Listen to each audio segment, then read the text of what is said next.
Hello, I'm Bruce Lorincz, and this show is called Bruce on the Loose. I talk to people in city government, the school system, and out and about. We did a show recently on Habitat for Humanity, the houses they built here, and pickleball in the park at Durling Park. They just opened some courts there as well. You might check those shows out on watchwctv.com. Today I have a show that I have a little interest in. I have two very fine guests with me, Bob Spanger to my immediate left, a signer for Summit Umpires, and John Kiel, cousin of mine who has been a retired wrestling official for many, many years. Gentlemen, thank you so much for joining me today. And Bob, do we have an official shortage right now in Ohio? Yes, we do. As an assigner, for an example, yesterday, Tuesday is a very big day in volleyball scheduling. And I had two different schedulers call me seeing if I had anybody that could help them out. And when I looked at my list of wrestling or volleyball officials, practically everybody was booked already.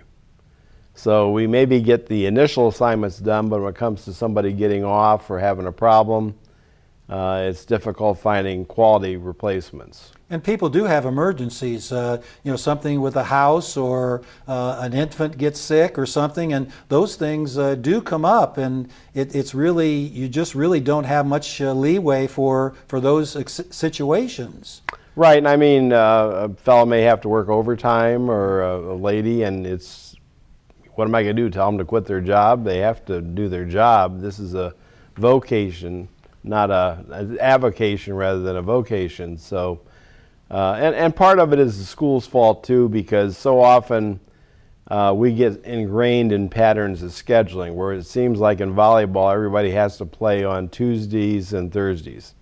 And I've talked to Keith Walker, who's commissioner of the Suburban League, and we have other schedulers, and we've all decided it would be great if we could get some of the leagues to go to maybe Monday and Wednesday to play, but then you get involved with coaches that want to have their kids for practices before they start their games during the week. So it's a combination of things.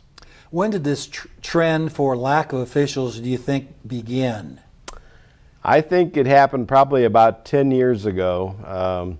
I think one thing that's really contributed to it, especially in baseball, softball, football, is the emergence of so many youth sports where they have travel team tournaments on weekends, and an umpire can go out and make a whole lot of money doing a tournament rather than doing a high school game or even a doubleheader. They'll do 5 or 6 games. So that's created a great problem with that. I think as the population has gotten older, a lot of our officials have retired, and we're just not getting the younger people in to officiate like we need to. Does the licensed official go through the Ohio High School Athletic Association for that opportunity? Yes, and that's also hurt us a little bit too, because the OHSAA has pretty much taken over control of recruitment in classes for new officials. So it would be very difficult for me to try to get a class.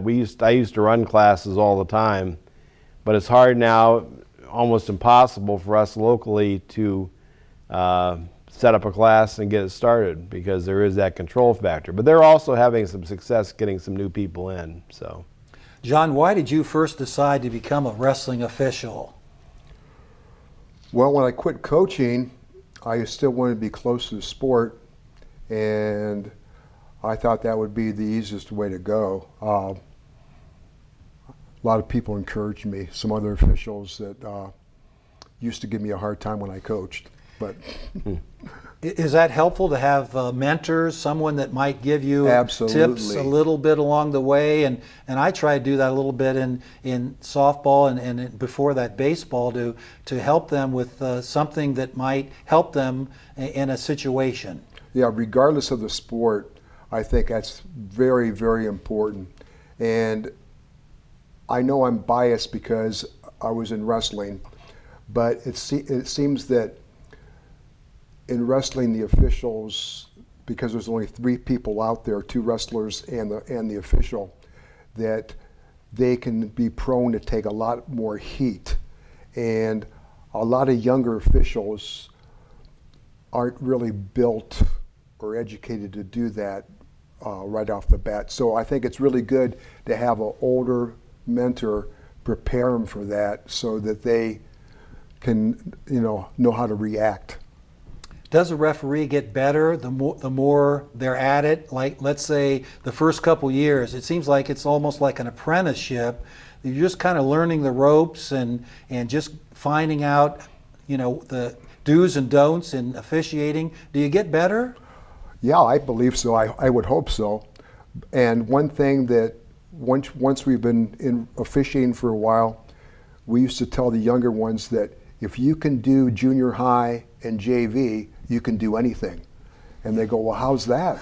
This is more advanced. And I go, because you see things even after 10, 20, 30 years, you'll see something you've never seen before. And it really helps you doing younger. I remember officials used to say, well, how come you're still doing all these junior high events? And I go, I learn more. I see more things and situations that I'm not expecting at this level than I do in high school and even at the district, state level. So, do the fans and coaches try to sometimes intimidate younger officials? Absolutely. I used to make this analogy that coaches are like sharks. They can smell insecurity. They can smell insecurity like a shark smells blood. And if they feel that you're insecure, they're beyond you like flies on stink. It's just the nature of the game. Bob, do the athletic leagues have a responsibility? Can they do more to try to attract new officials in the various sports? Yes, and that's one good program the OHSAA has, is they're partnering with different schools. I think Jackson has one, and some of the Federal League schools to try to teach officiating classes and get kids even as young as 16 to 18. You actually can be certified, I think, now at 14 years old. Of course, there's limitations on what they can officiate, mainly the lower levels, but we had a young man who took our baseball class at Akron U who was 13 years old, and he umpired for the next 20 years and made it as high as AA and did some games for the Ducks. But at that point, he was getting older and he had to give it up. But there's lots you can do to, I think, on the school level, and I think the coach can probably see somebody who, I know when I did Pee Wees in Barberton, we had the young man who is the coach of Bowling Green. He was one of the quarterbacks, and he was always asking very intelligent questions about the rules, and somehow I sensed that he would someday become a coach or something on that level, and he has. So I think if we promote people to go into officiating, we'll get more people in. What does it mean now for younger programs like the freshman or middle school? If we can't get enough officials, are those programs impacted? They are. Fortunately, there are still some varsity and JV officials who will do the lower level games.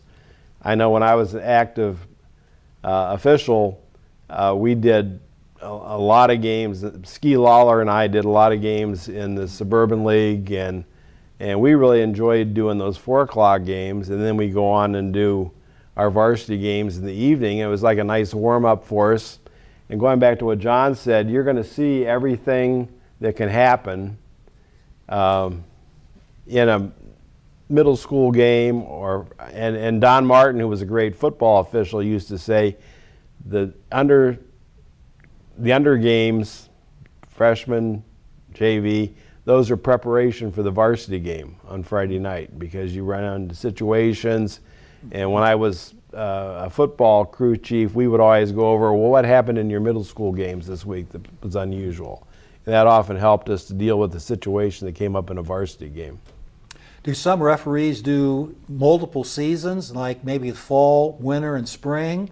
And if they retire or leave the state, that really is quite a void for officiating. It is. I mean, I always, when I was running classes and stuff, if I could get them into one, I would try to get them in the next sport. So I wanted to keep them busy all year. I don't think that made me popular with the wives or anything, but it was as many sports as I could get them into, the better, because even if they weren't as familiar with maybe one sport as another, because of the fact they had exercised judgment in other sports, they then became pretty good at talking through situations, handling situations, and so much of it is how you handle people. No question about it. John, what about you being in big invitationals and tournaments along the way? Did that put a little extra pressure on you, that saying, well, these 3 teams are going to be vying for the championship, it's going to be tough out there? It really didn't. I mean, you try to be more focused, and but I really didn't feel the pressure. I mean, I didn't think, oh, if I mess up, I'm going to be demoted. But you really want to make sure all your T's are crossed and your I's are dotted, so that you really focus. But yeah, I really enjoyed doing the high pressure. I really enjoyed doing that more. And it was funny that you mentioned that, because a lot of times in wrestling, you have you're doing these tournaments, like maybe 16, 20, 30, whatever, district tournaments, sectional, and you're head official. And a lot of times people will say, oh, what a great honor to be a head official of this. But you know what? The rigmarole of having to of making sure everything is coordinated, and the very little things when you're a head official, someone else can have that. If you think it's a glory, then you can have it. But I enjoyed that too. Of course, Wadsworth has a good wrestling tradition, been in the top 10 in the state for several years now. How did you deal with John Gramuglia, who retired, a wonderful coach for Wadsworth for years? How did you and John get along? Very, very professionally. He'd let me know if he was unhappy with something, and I'd let him know, well, that's the way it's going to be. But he was, he wasn't afraid. Just because I lived in Wadsworth, he wasn't afraid to let me know that, hey, I don't think that was the right call, but I remember doing baseball back the line. Bruce Moore from Akron Ellet was always someone that always wanted the calls go his way. And Saturday they were playing Canton McKinley in a doubleheader, and close play at the plate, and his guy was out, and he says, "Come on!" He says, "We're the home team here. We got to get a break." And I said, "Bruce, it doesn't quite go that way." So one quick story. Go ahead, John. That I'd like to share is that one year after I quit coaching at Barberton, I coached junior high at Wadsworth, the 8th grade team. And of course, after that year, I did something else. But these wrestlers, these football players, ended up wrestling for Wadsworth High School. And on occasions, I would do Wadsworth events, and the captains would come to the center to flip the disc. And I'll never forget, a time or two, the Wadsworth wrestling captains would come out and say, "Hi, Coach Kiel." And I'd go, "We shouldn't really go that way, go there." Right. So, but was kind of humorous, and I think you had a situation like that once too yourself. Yeah, I did. Your Uncle Al was referee at Worcester, and I said, "Hi, Uncle Al," and he said about the same thing. Let's keep that under our hats. So, what about the fans, Bob? Do they really know some of the intricate rules of the game? Or are they just out there cheering and trying to get their child all the proper calls in their view? Well, I think some fans do know the rules, but it might be the wrong rules. They might be yelling about some call in a high school football game that should be for the it's a pro rule, and that's kind of comical sometimes to hear somebody yell out some rule. And sometimes we'll even hear high school coaches yell out some rule that's a college rule or a pro rule. So part of the confusion is all the different levels of sports. So.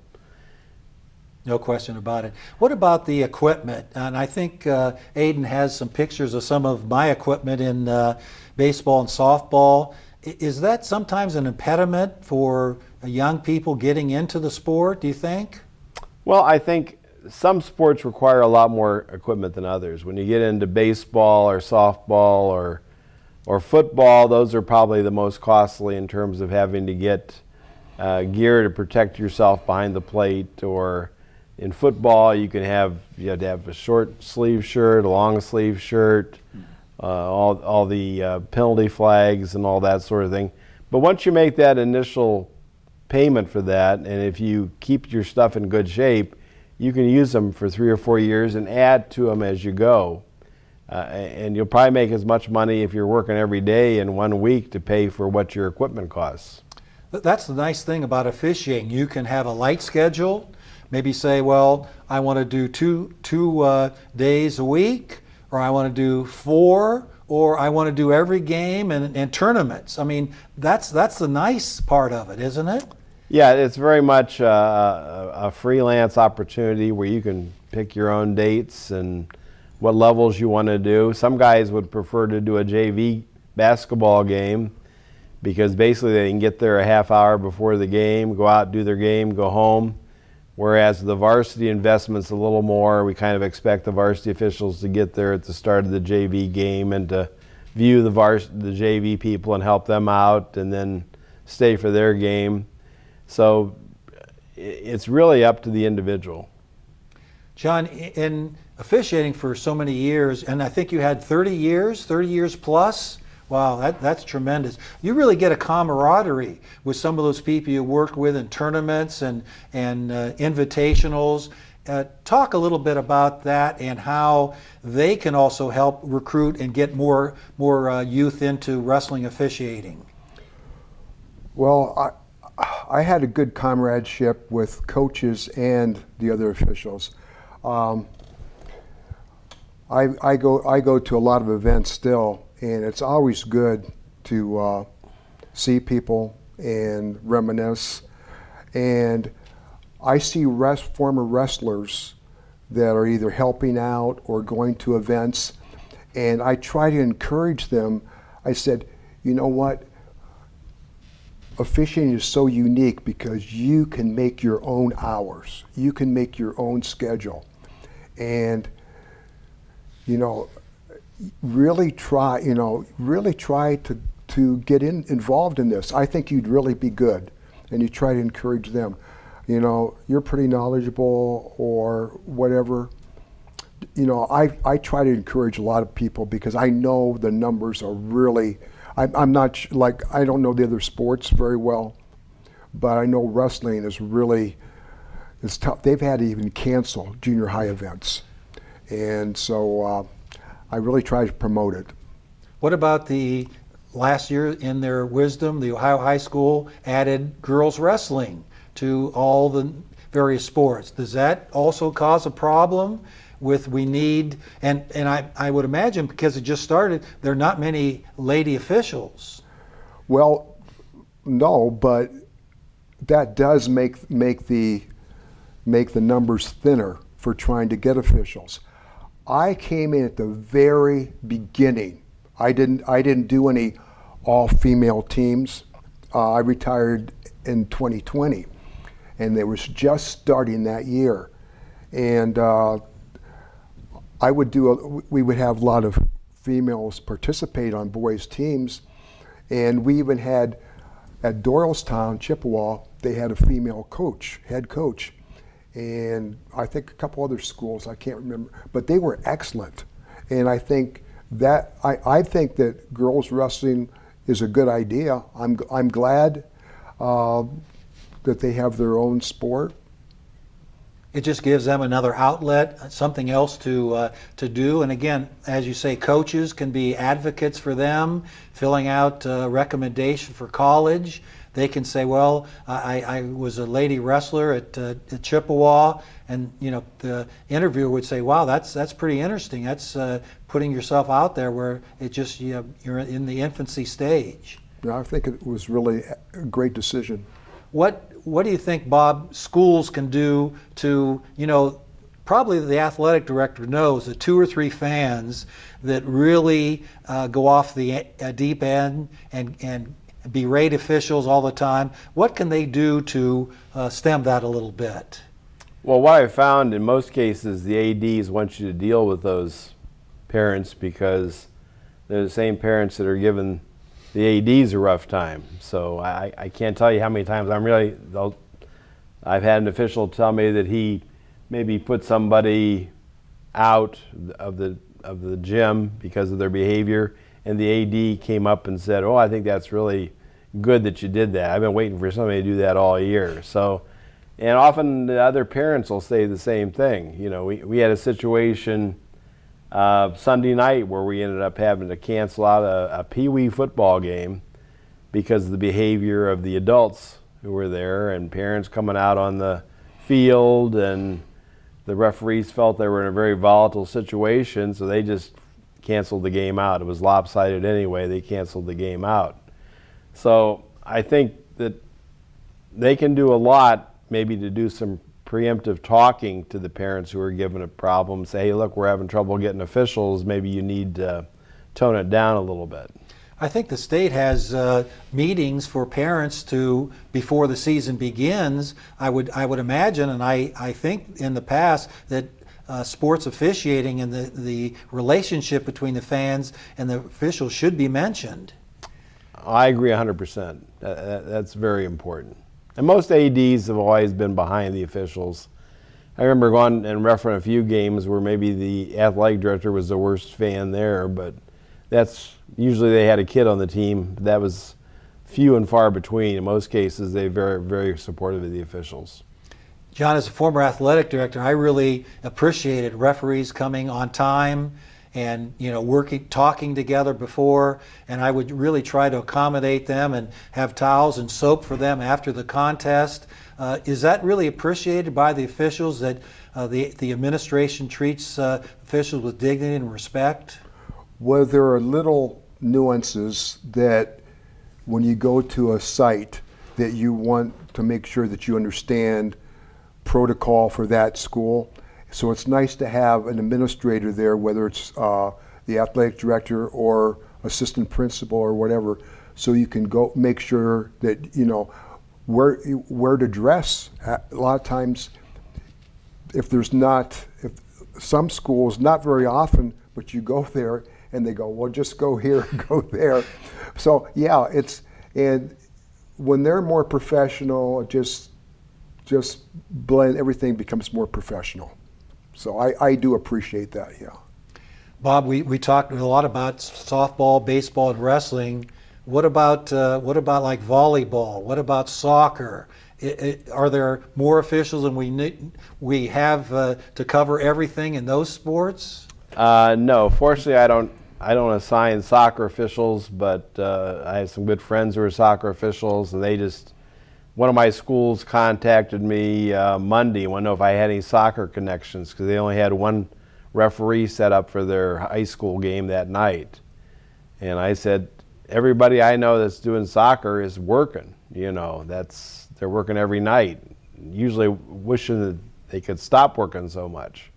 So no, and volleyball, and again, volleyball is the same problem, going back to the fact that schools have to play everything on Tuesday and Thursday, and it just if those two same assigners yesterday had called me, I've got 15, 20, 30 guys who are open today because Wednesday's not a big day in volleyball. So much of it is, I think they need to work together with the officials associations to come up with maybe some scheduling that's a little different. So young people at age 18 can become an official, and in a level 2, you're kind of probationary for how many years is that? You're a level 2. Actually, if you start younger than 18, you're a level 3, which means you can do freshman and below. Oh. Then you move up to a 2 which means you can do JV and below. Although now, as I mentioned about football, some of them are doing varsity games, some of them are doing Friday night games. And then in your second year, you take a test, which is called a move-up test. And once you pass that, you become a 1. And then, of course, the thing now is once they're in their third year and get their 1, they all want varsity schedules now, or some of them doing it. It's like you still need some seasoning, still need some time, but at least you're there if you have your 1 to sub if we need somebody.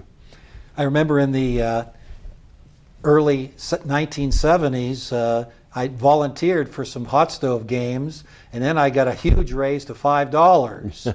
It seems like now, the fees are really coming up, and officials can do pretty well, especially invitationals or tournaments. Yeah, supply and demand is such that fees are way up. We're getting some ridiculously good fees for doing single-man baseball games, and I mean, just the rates have gone up to a point that I wish I was back officiating again. John, your camera is right here. Can you talk to people in the communities about officiating, why it's important that we need more officials? Well, these kids, they put in a lot of work, and the coaches put in a lot of work planning. I hate to see situations where events are canceled or postponed because there are not enough officials. And the kids in the programs and schools really deserve this. And I think there are a lot of people out there that could do a really, really good job. A lot of you out there that I had as when I subbed or when I coached or when I officiated, I think a lot of you kids were in college. You can do that in your spare time. Like Bob said, it does pay much better than it did 10, 15 years ago. So I really think that's something you might want to consider. Bob, your opportunity. Why should someone officiate? Well, I think first of all, if you played high school sports and enjoy the sport, it gives you an opportunity to give back to the game and also make some money while you're doing it. It helps solve a big problem right now, because if we have to start canceling games, it's kids who are denied opportunities to play and enjoy their school years as well. And I just think it's a great, if you like sports, even if you've never played sports but you like sports, you're willing to learn the rules and learn what you need to do, it's a great way to continue to participate. Gentlemen, thank you for your time, and I learned a lot, even though I've been officiating for 53 years and counting. Hopefully you get out there and keep doing it. So thanks for viewing Bruce on the Loose, and we'll have some more shows coming up.